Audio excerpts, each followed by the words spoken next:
नमस्कार जय जगन्नाथ मु आप चैनल रे स्वागत करछि। वर्तमान पई आपण पई गोटे 30 फीट रोड रो गोटे प्रोजेक्ट नै आसी जोटा कि नकरा सम हॉस्पिटल रु 4 रु 5 किलोमीटर डिस्टेंस रहइबो। आउ प्लॉट स्टेटस होउछि घरबारी कन्वर्सन बाउंड्री वाल हेइछि।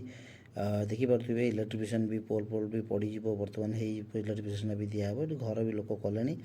आपणकर एटी स्कूल कॉलेज आपणकर मार्केट कहले आपणकर रहिबो नखरा बाजार रहिबो तीनाथ बाजार रहिबो।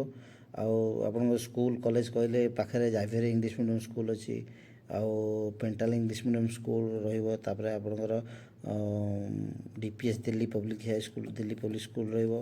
आपणकर रहिबो ईस्ट इंजीनियरिंग कॉलेज कहले ईस्ट इंजीनियरिंग कॉलेज आउ टिके आगु राइट साइड गले आपणकर Sudhanand engineering college Oxford engineering college सब पाखापाखि मार्केट स्कूल कॉलेज जोटा आवश्यक से पाखापाखि सब अच्छी। प्लॉट टी देखि पारुथिबे भल सोसाइटी न्यूली प्रोजेक्ट स्टार्ट हेइछि। 3 रु 4 एकर पैच नियाइछि। घर बारी कन्वर्सन कराई जाइछि। आपण देखि पाते बाउंड्री वाल संपूर्ण मास्टर बाउंड्री बुली जे माने जति नै परिबे 1000 1200 1500 2000 जहाँ नेबे हमें काटिकी दे परिबा। प्लॉट टी घर बारी कन्वर्सन अछि। आपणकर देखि पारुथिबे प्लांटेशन भी हेइछि। प्लॉट रे जने घर भी स्टार्ट करनी आपण चाहिले घर भी इमिडिएट करिकी रही पारिबे।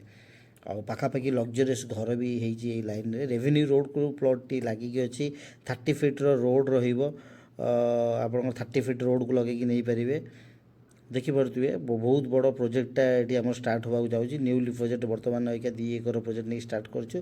तापरे पछुक पछ डेवलप करा हेनी जेहेतु वर्षा दिन वर्तमान आस्ते आस्ते डेवलप करी करी आमे प्रोजेक्ट टी बढ़ेबी। जे मन नेबे स्टार्टिंग रु प्रोजेक्टटा नेले आपण घर करे भल लागिबो। पाखापाखि प्रोजेक्ट नेबे कि घर करिया पई जो मैंने इंटरेस्टेड अच्छा ये नंबर रे कॉल करके आसतु।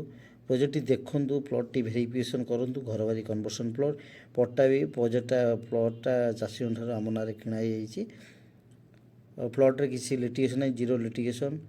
घर बारी पट्टा अच्छी आम पाखे इसी भी अच्छी अपडेट इसी जो मैंने इंटरेस्टेड अच्छा जल्दी जल्दी प्लॉट को देखिकी बुकिंग करूँ। प्लॉट रहूनी एक्चुअली कह गले देखूँ रही जय जगन्नाथ।